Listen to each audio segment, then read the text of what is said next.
Hey everybody, Mike Nelson, efficientlending.net. First and foremost, as always, thanks so much for coming in and checking out my content online, whether you're picking me up on my blog, YouTube, wherever you're picking me up. I always appreciate it when people spend time checking out my content on the web. All right, today, the second installment of my series, Take Advantage of This Wonderful Real Estate Market.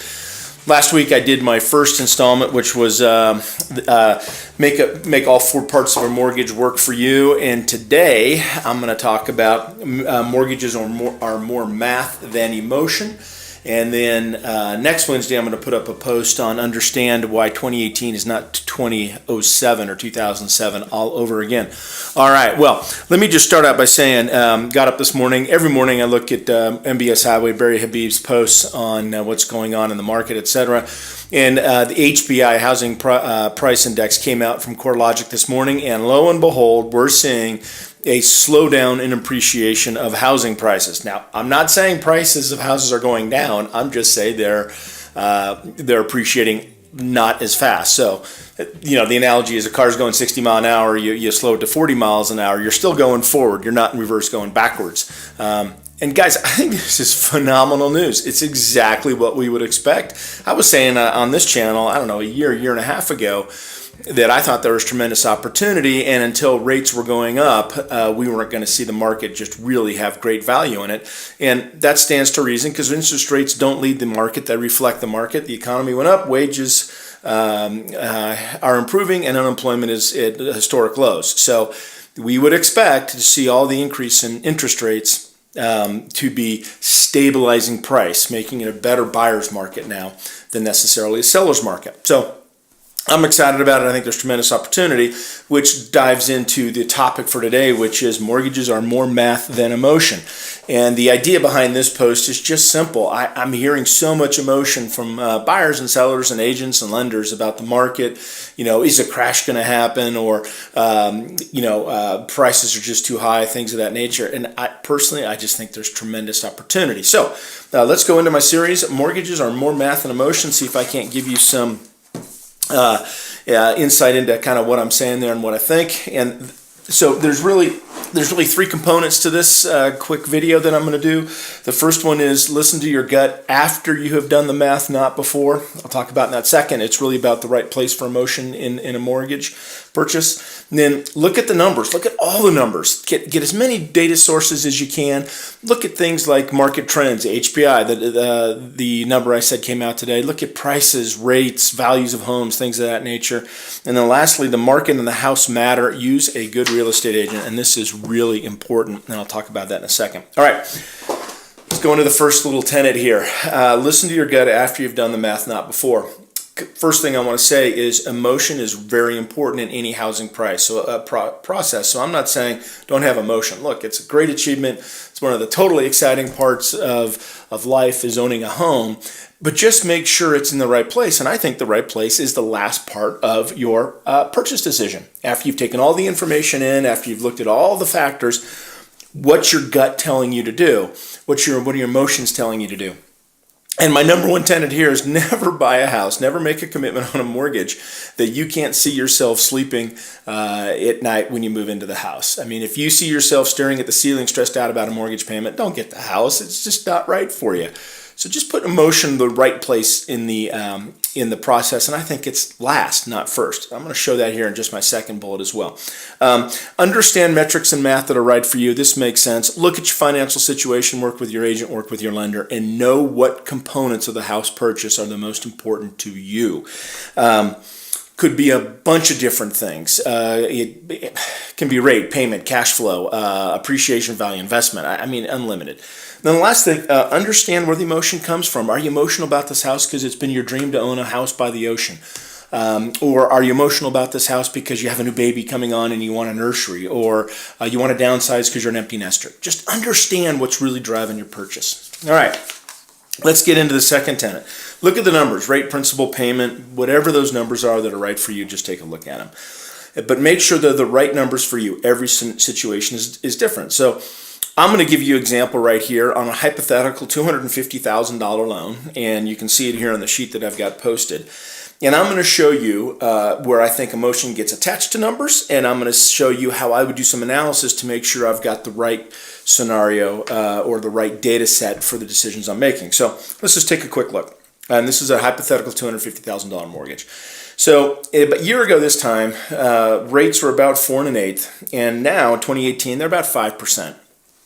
Look, we're looking at points of time year over year. So what you're hearing by the experts is rates are about 3/4 to a full percent higher today than they were last year at this time. Okay? So here's where the emotion comes in. I talk to buyers and they'll say, oh my gosh, that's gone up, let's say 0.875. The interest rate, almost a full point. And intuitively, people know that that increase is huge. Yeah, it is. It's like 21.2% increase. And so people, without doing the math and really looking at it, get emotionally attached to that big increase, and it is a big increase. And they kind of assume, and this is natural, that my payment's going up 20% as well. And that's not how interest rates work. And so for me, when I'm looking at these things, I'll say, okay, the interest rate's going up 21%. That's significant. I need to understand how that affects my life. But let's look at what it's going to do in this hypothetical $250,000 mortgage in terms of actual principal and interest payment.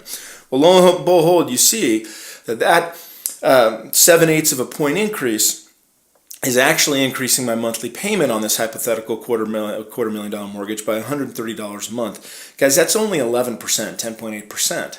All right, so now I'm thinking, hey, wait a minute. So 21% increase in rate for my particular situation is about 11% increase in payment. And so at that point, I'm saying, I'm going to look a little deeper into this and see if there's more to it. Maybe this purchase will fit my scenario. I don't know. I really like to evaluate mortgages at what they look like as far as the principal balance remaining on the home after 7 years. 7 years is important because 80 to 90% of the mortgages in the United States are retired after 7 years. By retired, I'm saying the property is refinanced or the house is sold.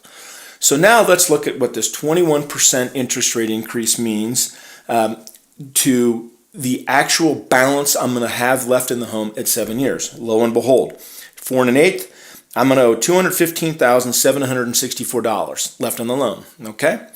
At 5%, I'm going to call it $220,000. It's about $4,000 more in 7 years on the 5% loan. Okay, that's significant. However, that change is just about 2%. So now I'm really looking at this, not at this emotional reaction to what's going on with a 21% increase in rate. I'm saying, well, the payment's only 11% increase, and the interest and the principal that I'm going to own in the house in 7% is about 2% negative to me, meaning that obviously the lower interest rate I own more of the home because I'm paying less interest. Now I'm evaluating this in a different emotional context than I was just by intuitively knowing that a 7/8 increase in point is significant. I want to point out one more thing. That $130 difference in the principal, interest, and change, guys, almost all of that's going to interest, obviously. So yes, you are spending a lot more money in interest. There's no question about that. I don't want to mislead anybody there. However, you still have a very strong position.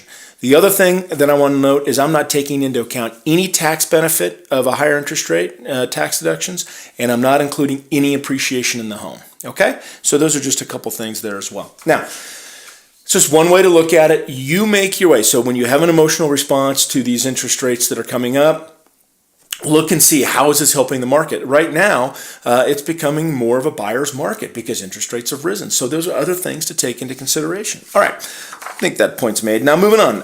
This is my last point. I'm going to go through this real quick. The market and the house matter. Use a good agent. Look, you got to have a good real estate agent because as interest rates rise, the investment implications, the cash flow implications, the value of one home versus another, neighborhoods they're located in, those are very important components of how you're going to make your decision on what the best purchasing process is for you. And so the only way you can do that is with a competent, qualified real estate agent who really understands the value of the home, how to negotiate the sale of the home, and how to get the transaction to the closing table with the deals of inspections and appraisals and all those things that come up. I'm telling you right now that real estate agents are very important in these transactions, and make sure you have a good one. Okay. That's it, really. So at that point, once I've gone through that process, and I've bought several houses, I get to the end and I make a decision. What's my gut tell me? I've got the math, I've got my emotional feeling of my dreams and why I'm buying the house. Where do they match up? And if I feel like I can sleep at night, I'm going to buy the house. If I feel like I can't, I'm going to wait and seek the advice of my advisors around me, real estate agents, mortgage lenders, financial advisors, all my trusted confidants.